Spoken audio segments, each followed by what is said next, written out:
Shama kam nagaa jirtu jecha hordoftoonni chaanaalii akkasumas karaa tiktookiin hordofaa jirtan jecha har'a ministeerii bara 2016 gaafii torbaffaa jechuudha. Gaafii torbaffaa isa kana fakkaata jechuudha. So isa kana hojjechuudhaaf akka hin furuu qabdu wanti kana sitti hiroodha jechuudha. Yeroo wanta kana isin kenname wanti isin gochuu qabdan wantoota lama jechuudha. Mallattoon kuni mallattoon kuni hiroodha. Hiroon kuni gara baay'isuutti jijjiirama jechuudha. Inni ibsa tokko jechuudha. Tokko jechuudha wanti gochuu qabdan. Wanti inni lammaffaan immoo lakkoofsa kun jijjiirama jechuudha. Lakkoofsi jala jiru kun immoo gara gubbaatti jijjiirama jechuudha. So sagaleen kun gubbaarra jira gara jalaatti deebi'a. 24 immoo jala waan jiru gubbaatti deebi'a jechuudha. Isa kana jechuudha. So isa kana jechuun seera isa lammaffaan 24 akkasumas jala sagaleetti deebi'a jechuudha. Isa kana jechuudha wanti isin sirraa hubachuu qabdan gaaffiin akkana yommuu isin kenname. So isa kana furuudhaaf maal gootu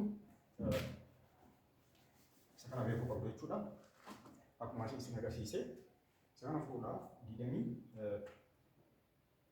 diidamii takka jedha saddeetiiti akkuma isin agarsiise jechuudha. Reefi baay'isuudha.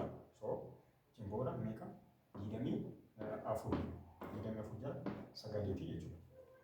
Sagal amma asitti maal goona? So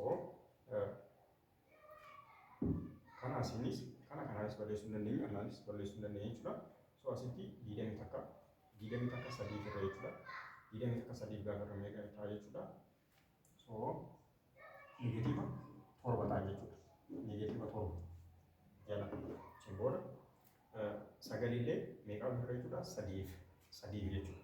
Sadiif gaafa irra meeqa ta'a jechuudha? Sadii ta'a jechuudha. So amma maal goona? Diidamii afur meeqa afur jechuudha? Diidamii afur saddeetiif gaafa irra meeqa ta'a jechuudha? Takka jechuudha. Takka.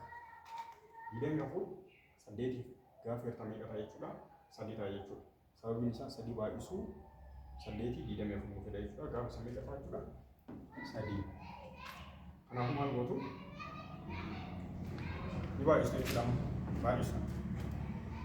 Kana jechuun meeqa? Negatiiva torba baay'isuu sadii meeqa jechuudha? Meeqa?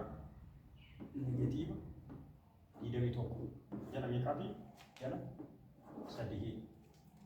Negatiiva diidamii tokko sadiif gaafa irra meeqa ta'a jechuudha. Kanaafuu meeqa ta'a jechuudha? Negatiiva torba. Isa kana ta'a jechuudha. Kanaafuu deebiin isaa kam ta'a jechuudha? Isa baarra jiru san ta'a jechuudha. Isa baarra jiru. Kana jechuudha gaafii torbaffaan. So viidiyoo isaan nutti argamu irratti yoo yaada qabaattan karaa koomentiitiin beeksisuu hin dagatinaa. Akkasumas chaanaal yuutuubii koo boruuf yuutuub baay'ee jala isin gaa'ee jechuudha. Sabiskiraayib gochuu hin dagatinaa. Yeroo nuti immoo akkuma seen waan jiruuf sabiskiraayib godhaa seenaatii barattootaaf immoo sheer godhaa.